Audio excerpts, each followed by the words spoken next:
Bonsoir, j'espère que vous allez bien en ce soir de Noël où nous fêtons la naissance de Jésus-Christ, notre Sauveur.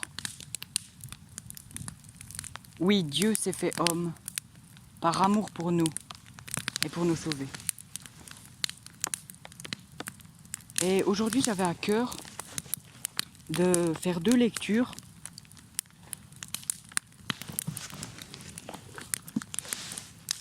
Dans l'évangile de Luc 1, versets 46 à 56. C'est le cantique de Marie. Marie dit alors : « De tout mon être, je veux dire la grandeur du Seigneur. Mon cœur est plein de joie à cause de Dieu, mon Sauveur. Car il a bien voulu abaisser son regard sur moi, son humble servante. Oui, dès maintenant, les humains de tous les temps me diront bienheureuse. Car Dieu le Tout-Puissant a fait pour moi des choses magnifiques. Il est le Dieu saint. Il est plein de bonté en tout temps pour ceux qui le respectent. Il a montré son pouvoir en déployant sa force. Il a mis en déroute les hommes au cœur orgueilleux. Il a renversé les rois de leur trône et il a placé les humbles au premier rang.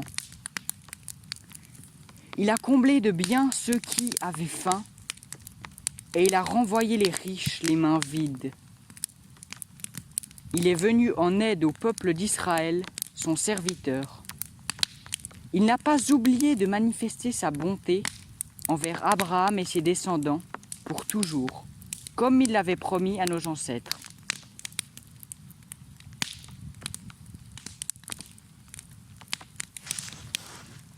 C'est magnifique, ce cantique de Marie, pour louer Dieu.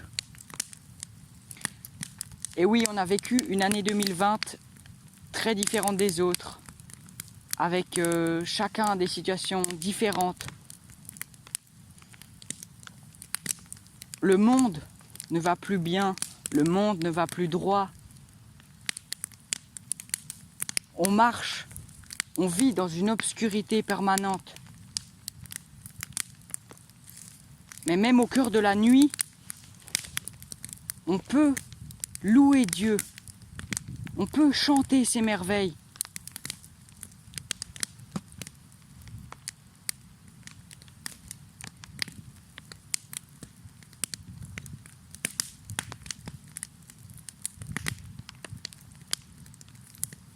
Et même si on a l'impression qu'il y a tout qui part n'importe comment, on doit se rappeler de cette espérance qu'on a en Dieu.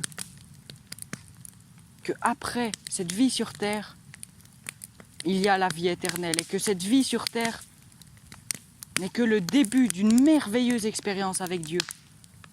Et je nous invite tous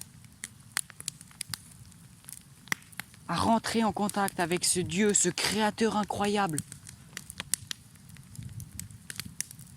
Là, je suis en pleine forêt, de nuit. C'est magnifique avec ce feu. Ces arbres, cette pluie, mais cette lumière que Dieu nous donne. Dieu éclaire et nous éclaire dans toutes les circonstances, il est auprès de nous. Et ça, c'est incroyable de se dire que même si tous les hommes nous abandonnent, même si toutes nos connaissances meurent,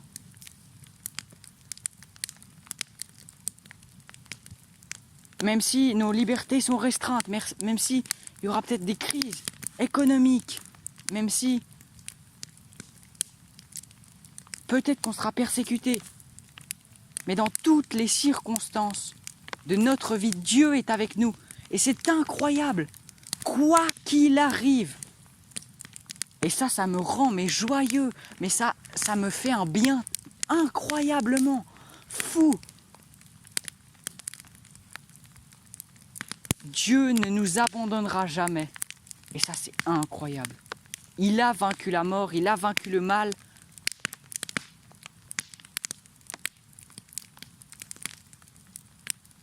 Le plus fort est de notre côté.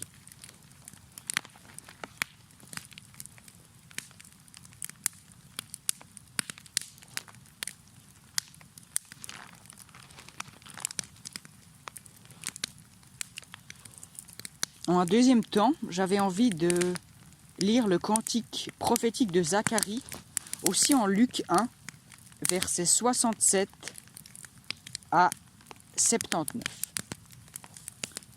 Zacharie, le père du petit enfant, donc de Jean, qui sera ensuite Jean le Baptiste, fut rempli du Saint-Esprit. Il se mit à prophétiser en ces termes. Et ce qu'il va dire, je nous invite à le dire dans notre cœur, ou même à haute voix.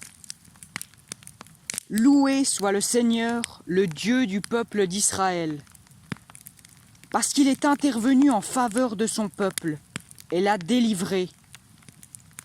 Il a fait apparaître un puissant sauveur pour nous, parmi les descendants du roi David, son serviteur. C'est ce qu'il avait annoncé depuis longtemps par ses saints prophètes. Il avait promis qu'il nous délivrerait de nos ennemis et du pouvoir de tous ceux qui nous veulent du mal. Il a manifesté sa bonté envers nos ancêtres et n'a pas oublié sa sainte alliance. J'ai une braise qui m'a brûlé, je suis désolé. Voilà.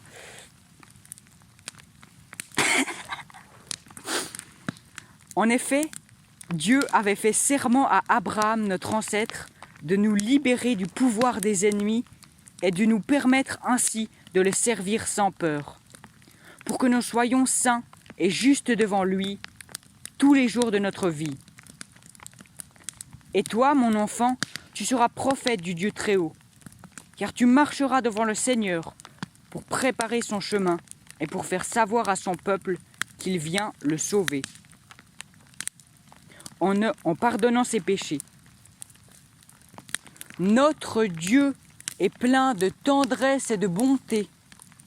Il fera briller sur nous une lumière d'en haut, semblable à celle du soleil levant, pour éclairer ceux qui se trouvent dans la nuit et dans l'ombre de la mort, pour diriger nos pas sur le chemin de la paix. Amen.